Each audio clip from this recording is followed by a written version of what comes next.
voilà, c'est un grand plaisir pour moi d'être là, de pouvoir présenter cette série Kodak City. Comme Jérôme l'a indiqué, donc c'est le fruit de voyage à Rochester, qui se trouve au nord de l'État de New York, aux États-Unis. Avant de faire ce travail, j'étais déjà très intéressée par la disparition des laboratoires de ma ville. Je viens de Lausanne, en Suisse. Donc j'ai fait d'abord tout un travail qui représente un état des lieux de la photographie au moment où j'étudiais la photographie à Lausanne, à l'ECAL, en visitant des laboratoires où j'avais développé mes films, en visitant aussi de nombreux photographes de ma région, des photographes professionnels, pour savoir comment ce bouleversement était vécu par eux. Parce que moi, en tant que jeune étudiante, je ne me rendais pas compte quel était ce bouleversement qui était en train de s'opérer dans le milieu professionnel. Et la genèse de ce travail, c'est avant tout un questionnement personnel, mais aussi un questionnement plus général sur l'avenir de la photographie. Un moment assez charnière dans l'histoire de la photographie. Il faut savoir que lorsque j'ai commencé l'ECAL, donc l'école d'art à Lausanne, mes premiers boîtiers que j'avais en main étaient des boîtiers avec la pellicule film, et que gentiment, au fil de ma formation, on commençait à avoir les premiers boîtiers numériques qui faisaient leur apparition.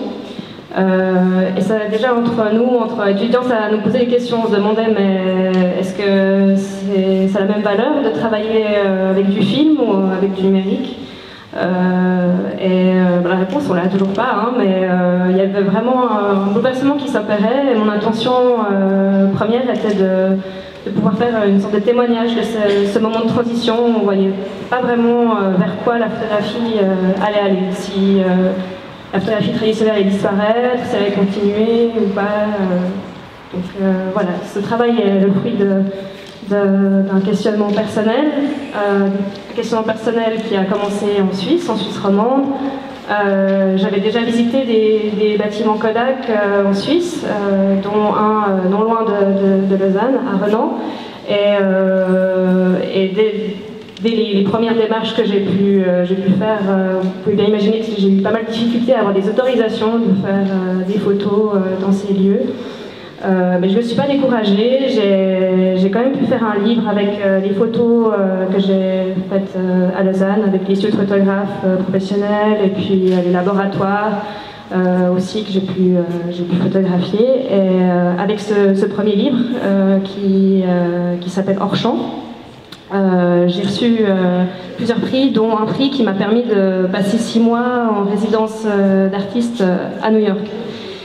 Et puis voilà, pour moi c'était l'occasion rêvée de continuer ce travail aux États-Unis en continuant à photographier des studios de photographes à New York, mais également aussi en continuant de photographier des laboratoires à Manhattan. Très vite, je me suis rendu compte que pour les studios de photographes, il n'y en avait pas énormément. À Manhattan, vous pouvez imaginer que l'espace est cher, donc la plupart des photographes travaillaient en studio de location. Ce qui m'a vraiment permis de me dire, bon, maintenant je vais faire plus que les laboratoires. D'ailleurs, c'est les laboratoires qui étaient en train de disparaître. Les studios photo, avec le bouleversement du numérique, ils continuent d'être là. Hein. Le bouleversement n'est pas vraiment visible dans les studios de photographes. C'est ainsi que je me suis dit, bon, je suis aux États-Unis, il faut que j'aille à la Mecque de la photographie argentique, c'est-à-dire à Rochester, la ville où s'est implanté Kodak.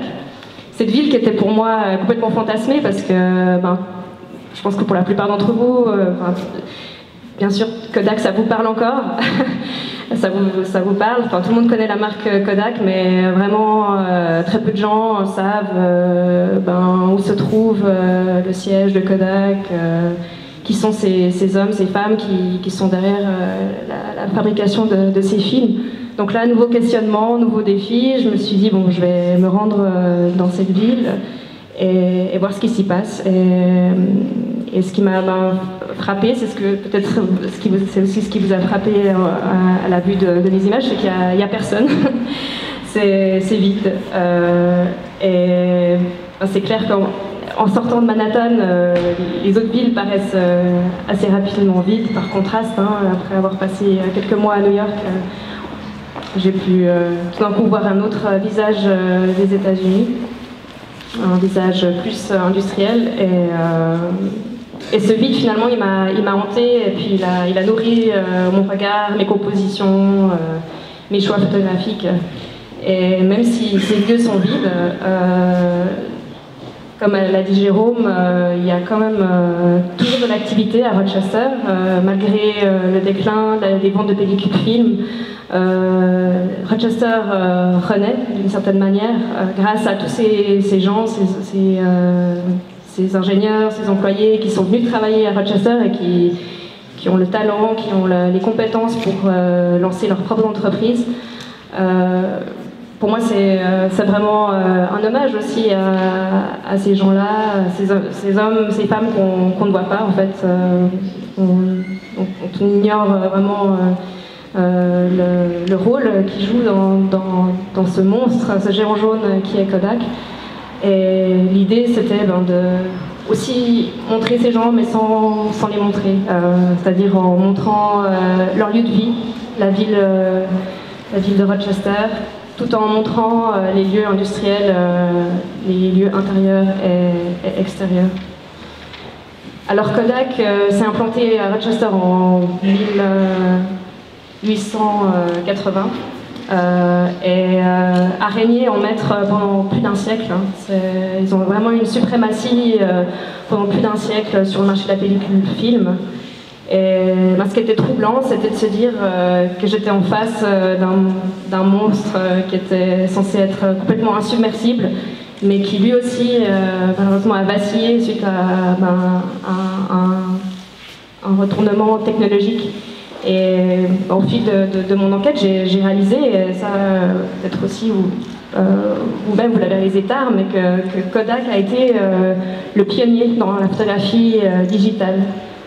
Mais bien sûr, une entreprise chimique avec des compétences plutôt, je dirais, de produits liés à la chimie va difficilement faire un virage vers quelque chose de plus numérique, plus électronique. Et donc là, moi j'ai vraiment cette vision du géant jaune qui avait toutes les compétences, mais qui était trop lourd pour se mouvoir quelque part, parce que le navire était trop encombré avec tous ces gens, et même s'ils avaient pris le virage peut-être plus tôt, je pense qu'il y aurait eu une grosse restructuration à faire, et aussi des vagues de licenciements, enfin autant de vagues de licenciements que ce qu'on a vécu la dernière décennie entre 2000 et 2010. Alors Kodak n'est pas mort, comme je l'ai dit,